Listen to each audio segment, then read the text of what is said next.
Joe Biden is facing pressure from 120 furious retired military officers who have questioned his administration and election win. Commenting on Mr. Biden's election win, the generals repeated claims, which have not been proven, the election had been rife with election fraud. Calling themselves the Flag Officers for America, they demanded the FBI investigate the election result. Not only did they question the election result but claimed the nation is in deep peril under Mr. Biden. In the letter from the retired officers, they claimed the current administration has launched a full-blown assault on their constitutional rights. Amid the series of lockdowns in the US, the generals call for more support to counter socialism and Marxism in the country. Indeed, a previous letter from the group during the election warned the Democrat Party welcomes socialists and Marxists, thus sparking a threat to the US way of life, they claimed. In the letter, reported by Politico, they write, "Our nation is in deep peril.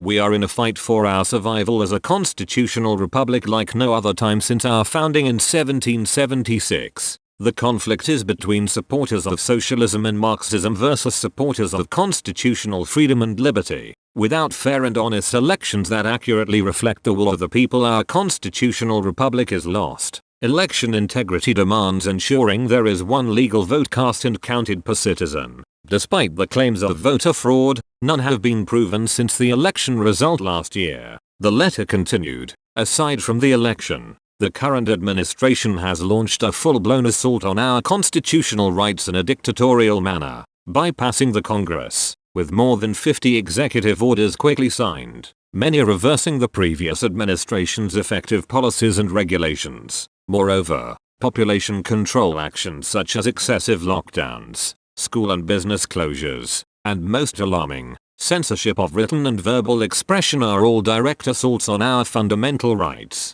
We must support and hold accountable politicians who will act to counter socialism, Marxism and progressivism, support our constitutional republic, and insist on fiscally responsible governing while focusing on all Americans, especially the middle class, not special interest or extremist groups which are used to divide us into warring factions." Republican Liz Cheney, who rejected Donald Trump's claims of voter fraud after the election, was ousted from her party's number 3 post in the House of Representatives, following her ejected from her leadership role. The daughter of former Vice President Dick Cheney said, "We must go forward based on truth. We cannot both embrace the big lie and embrace the Constitution." Donald Trump perpetuated several claims of election fraud last year despite judges, state officials and Homeland Security disputing his comments. Indeed, many campaign lawsuits across the country were thrown out shortly after the election result. Attorney General William Barr last year revealed there had been no evidence of widespread voter fraud after Mr. Biden's victory. Indeed,